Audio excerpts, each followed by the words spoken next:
Welcome to BetSafe, the official sponsors of Haye versus Bellew. We're here with Eddie Hearn, we're in the tunnel. What's this going to be like tomorrow night? I mean, just describe the atmosphere. It's always very nervous. That was good timing, wasn't it? Yeah, it wasn't it? Yeah, look, we can do the ring walk for tomorrow night. He's asking what it's like. What's in the tunnel? In the change room. Yeah, I've been here I've fought here a few times. It's really good. I have a nice vibe here. To be honest, I actually prefer fighting away from home, if the truth be known. There's no pressure on me. This is the least amount of pressure I've ever felt in a fight, because everyone expects me to get my ass kicked and I'm made up. So there's no pressure. The only pressure I put on myself is the pressure I put on myself. That's the only pressure I feel. And don't get me wrong, I have to win tomorrow. I'm not a loser, mate. I turn up to win. I'm champion of the world, mate. I'm not coming here to lose. I'm coming here to take to claim my glory, mate. That's what I am doing tomorrow. It's not about the money. It's about taking his name, his scalp, and putting it on my mantelpiece. Didn't Eddie advise you something? Was it because he likes to have a bit of R&B music, doesn't he? And at Goodison, did you not make him turn it off? No, well, at Goodison you could hear through the walls the crowd outside, you know, and this is why everyone's so relaxed, because the pressure of that night was immense, you know. And I said to him on the phone the other night, he kept saying before he ring walk, I asked for this, I asked for this, you know, because that's what he wanted, and he got it. So now I've asked for it, now I've got to go and take it. And it's the same here. This is what he asked for. Now he's going to go and take it. But the pressure of that night, you can never compare that to this. This is a stroll in the park. I'm so happy with this. This is great. I love it. Do you keep that as a mental strength? It won't ever be as bad as that. It can never be as bad as the pressure I felt that night. You've got to remember, I've been going to Goodison Park since I was 8-9 years old. I actually love that song, whoever's playing it. I've been going to Goodison since I was a child, and walking in there, I always dreamed. I knew I was never good enough to play football. Well, in my mind I am, but I'm not in reality. But, so you're right about boxing. Yeah. Mate, I just thought the only chance of getting to Goodison was sticking a ring in the middle. I'd done it. I always talked about it. People said I was crazy. I remember the first meeting I had Eddie and Nando's in Sheffield many years ago, and I told him there I wanted to box at Goodison Park one day, and he actually did say there we could possibly do it. But I always remember, no one's ever fought at Goodison Park, and no one will probably ever fight there again. And the one fight that happened there, mate, we've seen one of the greatest nights that club's ever seen, and that boxing scene in Britain.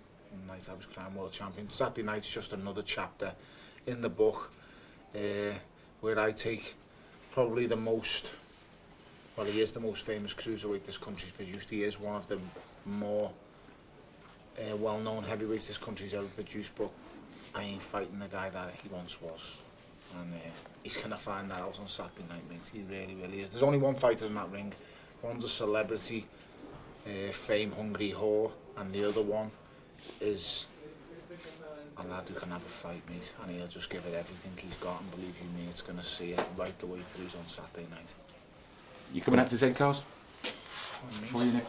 There's a bear shit in the woods. I'll be coming to Z-Cars, mate, and I'll be coming like a steam train. And then you know what? I'll actually have a little boogie and a dance in the ring while his music's playing, because I actually like his ring walk music. It's right up my street. I was raised on that music, so ain't no stopping us now. Yeah. He's literally going to be on the move when I finish with him, so you're going to be on the move as well. Thanks for stopping. Always a pleasure. Good luck tomorrow. Oh, well, there you go. The beauty of live television. Yeah, so he's your boy, isn't he? Yeah, it's there's a lot going on, because obviously you've had all the undercard fights as well. Yeah. So you've got people coming in and out of change room, people that have won, people that have lost.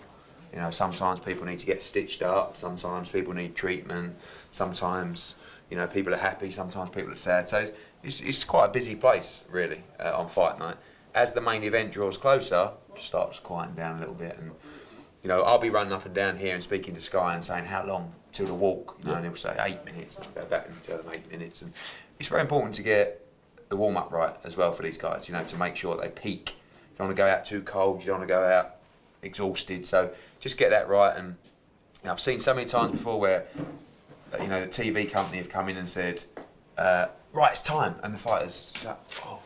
And I know in their head they feel like they haven't warmed up properly. Yeah.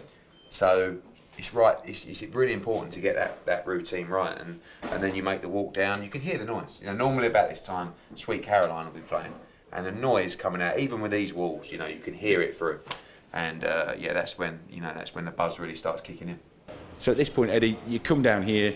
I'm guessing you can really hear the crowd now. Of course, and you can see them as well. Through there, there'll be a few people dangling over the edge, trying to look in. Yeah. And what will happen when you get to about this point is the fighter will go through here, and at the O2 Arena, there's a backstage area where just the fighter goes. So at this moment, security, etc., will say, right, team, go through there, and as we walk through here, all the team, the trainers, everybody will walk up here and stand waiting for the fighter to come through the stage area, the middle. I will always go with the fighter down the back because not because I want to talk to them, just because I always feel how lonely. You're with your team, and then you have to take that walk, and obviously they keep you there for 5 minutes. So you're sort of standing there behind. Then they'll say, right, go up on the stage. The thing will open, and then you walk out, and you'll join your team through there. And you just leave them on their own then? That's Well, just before they're about to go up, I say, I'll see you through there. Go on, son. Sort of anything that you can say. Obviously, some fighters you're closer with than others. Some what makes them tick. Remember Carl Froch boxed in Lucien Butte, and it was his career-defining night, really. Yeah. And he came through the dressing rooms, and I went round the back with him. I said, mate, you lose this. I said, your whole career's over. I said, you'll never make another pound note again. And he just, the nostrils started flaring up. I went, I think that's done it. Went out, and he, other people, Anthony Joshua, when he fought Charles Martin, I remember being round the back with him there, and he was sort of looking down like this, and I thought, he looks nervous. I went, AJ, you're right. He went, yeah, can you just fix my rope? And I was like, so I had to sort of fix that for him. And I said to him, AJ, just everything you know what to do. He said, relax. That's what he said to me. I went, all right then. Really? Went out and he knocked him out in 2 rounds. Yeah, he's very chilled. Yeah. Different fighters. I mean, again, Froch used that fear to find the performance, whereas others like calm. Sometimes I look at AJ and think he's too calm. Bellew would be very calm as well. Guys that they've experienced a lot.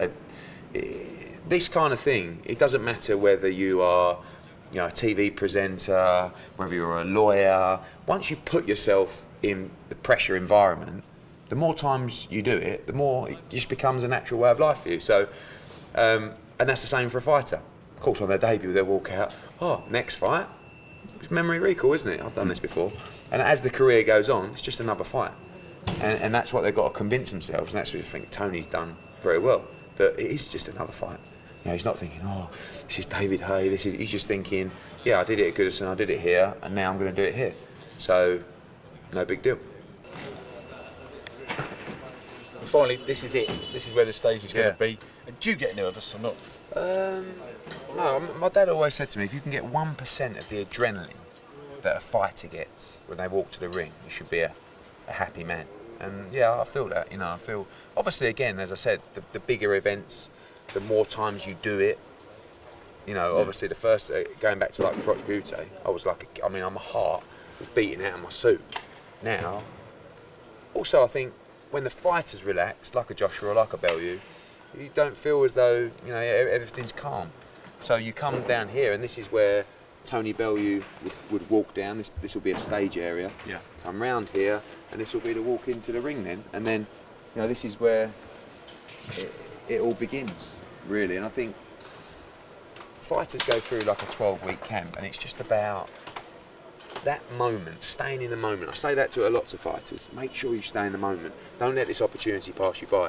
Because it's very easy, all of a sudden, to walk in, get in the ring and go, right, okay, why me? And then Haye comes out. And I've been there before with Audley Harrison, unfortunately, where we left the changing room, we walked into the ring at the Manchester Evening News Arena, and I felt so confident that Audley Harrison was going to do it.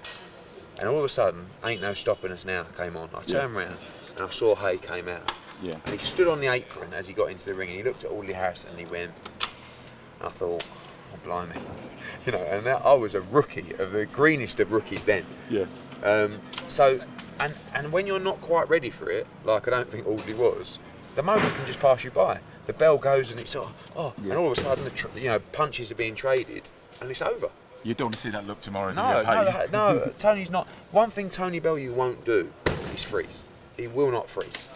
He can get beat in this fight. Of course he can. He can also win this fight, but he will not freeze. Cheers.